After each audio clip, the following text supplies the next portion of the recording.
Existem poucas pessoas no mundo que conseguiram descrever o sofrer tão bem quanto Fyodor Mikhailovich Dostoiévski. Talvez por conta do período em que viveu, o sofrimento era uma constante em sua realidade, e essa constante invade sua literatura com a mesma frequência. Nascido na Rússia czarista, Dostoiévski viveu dos anos 1821 a 1881, um período ainda muito sombrio do leste europeu, extremamente frio e principalmente pobre. Apesar de vir de uma família relativamente estável do ponto de vista financeiro, Dostoiévski convivia com o sofrimento de forma recorrente. Seu pai era médico, alocado em uma região bastante pobre de Moscou, o que fez com que o autor fosse exposto a um contraste social que marcaria profundamente o seu estilo literário. Seu primeiro romance, Gente Pobre, é uma síntese do sofrer cotidiano, dos horrores do dia a dia. E logo que foi publicado, foi o suficiente para levar o autor às graças do grande público. Entretanto, esse sucesso não foi o suficiente para abster Dostoiévski da compreensão do sofrimento, tampouco foi capaz de mitigar os flagelos vindouros em sua vida. Pessoalmente, desconheço outro autor que foi tão absoluto ao descrever as múltiplas dimensões da mente humana e a sua capacidade de flagelar o seu próprio portador. Até mesmo Kafka foi extremamente influenciado por Dostoiévski. E mesmo o sofrer vivido por Gregor Samsa em A Metamorfose não é tão multifacetado quanto o sofrer de Devutkin em Gente Pobre, ou o sofrer de Ivan Karamazov em Os Irmãos Karamazov, ou de um personagem secundário de Crime e Castigo, Marmeladov, pois, majoritariamente, o sofrer desses três personagens é auto-infligido, mas que eu categorizaria em três tipos diferentes de sofrimento dentro dessa categoria maior do autoflagelo.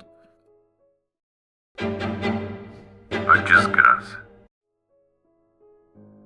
Devutkin é um indivíduo que vive na penúria absoluta, mas que é forçado a viver as consequências de suas próprias escolhas cotidianas, seja por ter bebido o dinheiro que deveria usar para comprar um uniforme novo, seja por perder esse mesmo dinheiro em apostas. Mas talvez a síntese de Devutkin seja uma outra frase que o Staria Zosima viria a falar em Os Irmãos Karamazov, 33 anos depois. Há pessoas de grande sentimento, mas quem a sorte não favoreceu. Isso se dá pelo fato de que Devutkin é um personagem dotado de um senso de compaixão e dignidade gigantescos. Ele é o causador de seus problemas, mas muitas vezes por tentar resolver os problemas dos outros.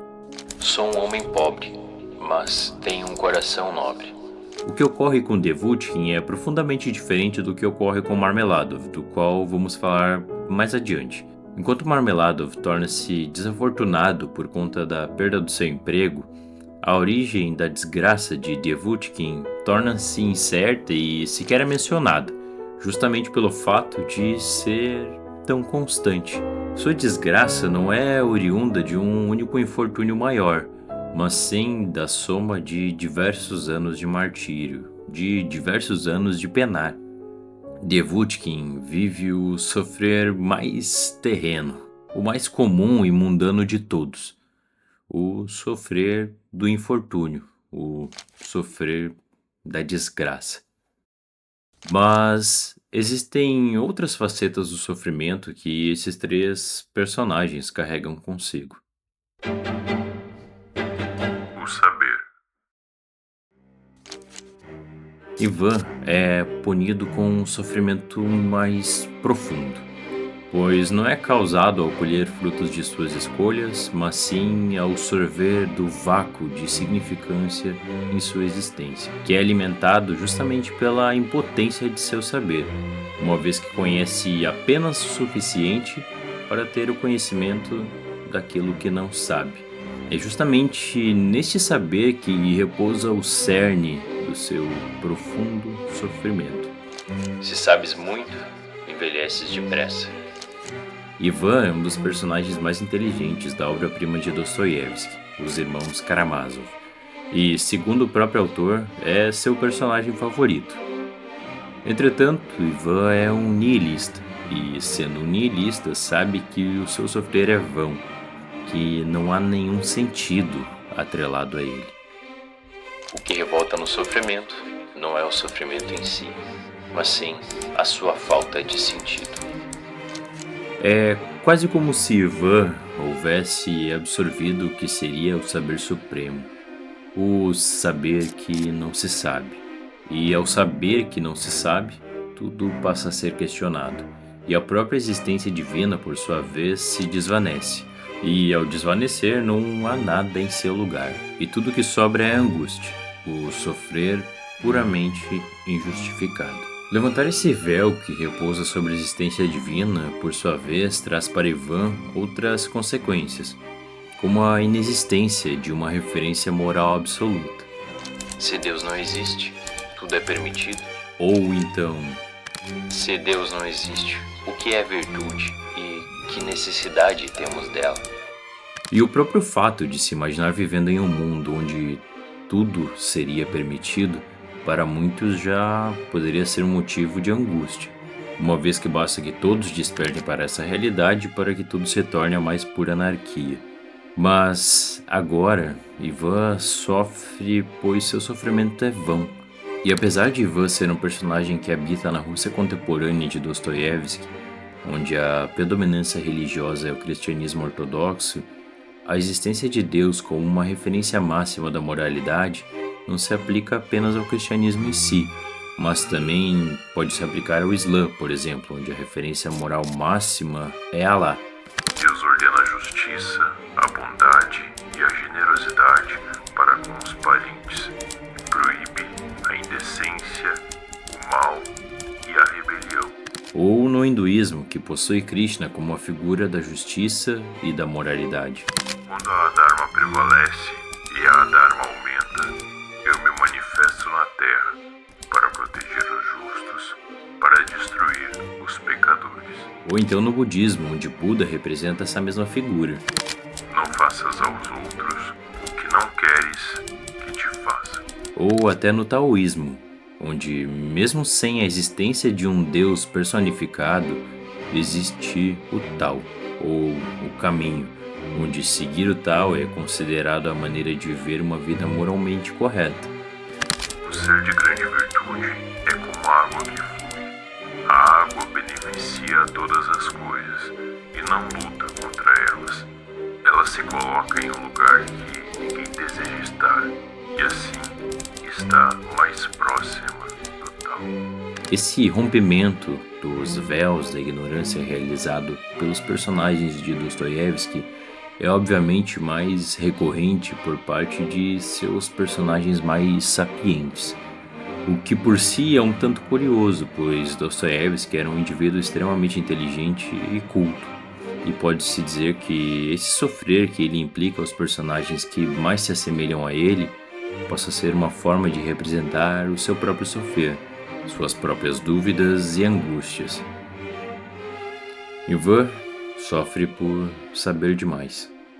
Ivan sofre por saber de menos. Ivan sofre a dor do intelecto, o sofrimento do saber. Mas ainda há outro sofrer que permeia a literatura dostoiévskiana que é muito acentuado e evidente em outro personagem.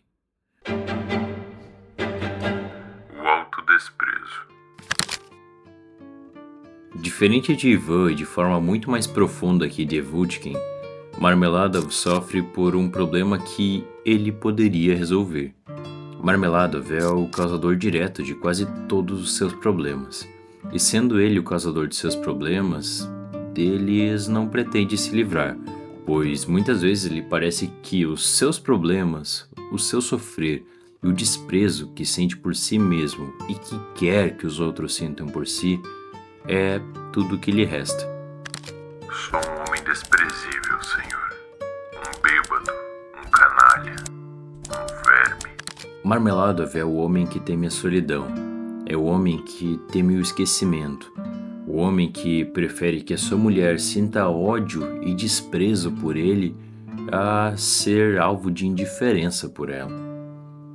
Apesar de tudo, ele é plenamente consciente do fato de ser o causador de todos os seus problemas, e ele sabe exatamente como resolvê-los.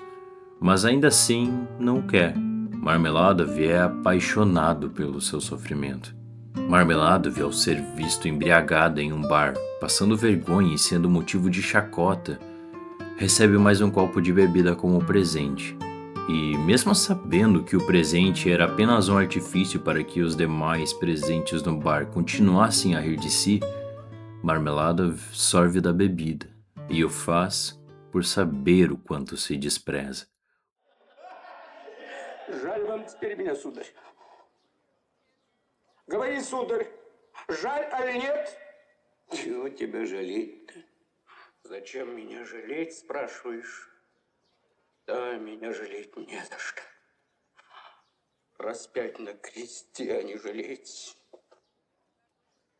Ты думаешь, продавец, что Плуштов твой мне всласть пришел?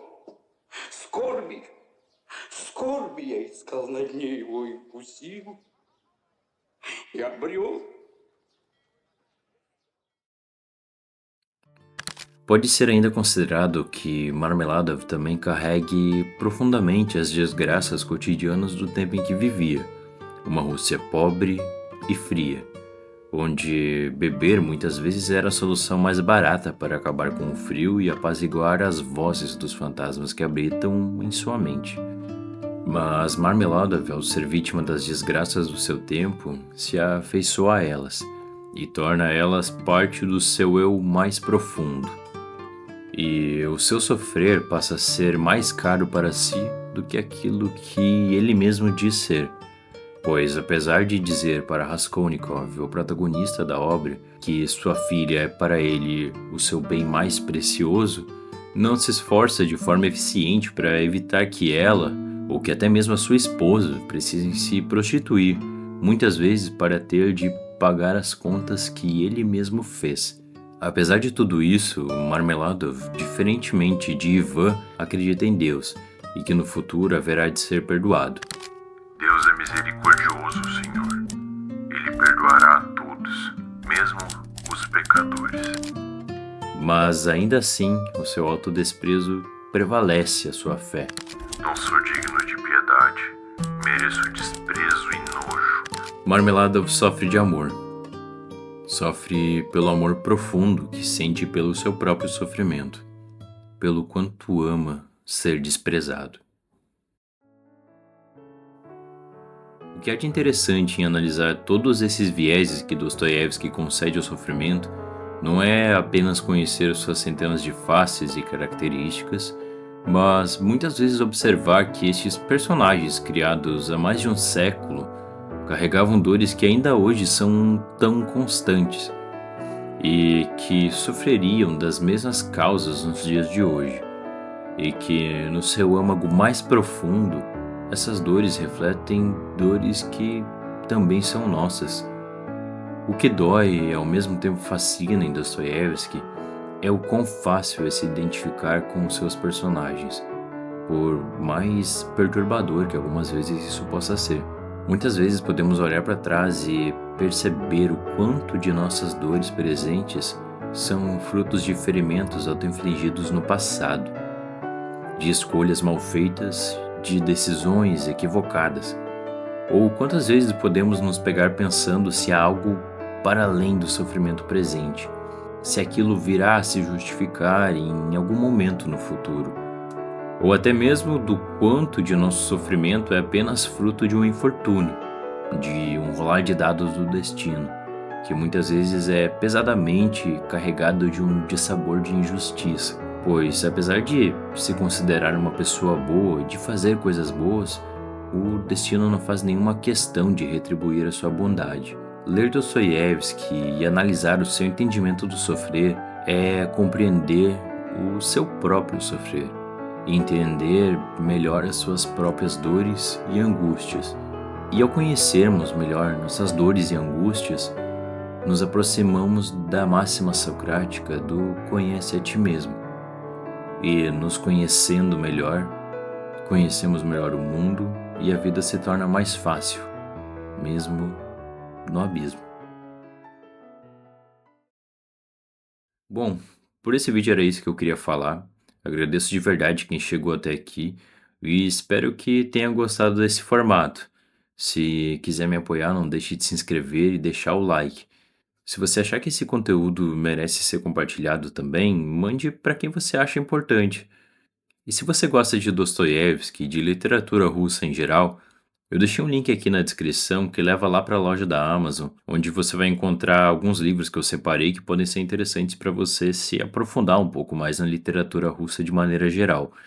Comprando por ali, você vai apoiar o canal e ajuda a manter esse formato que não é muito sustentável para aquilo que o YouTube espera como algoritmo. Por esse vídeo é isso e até mais.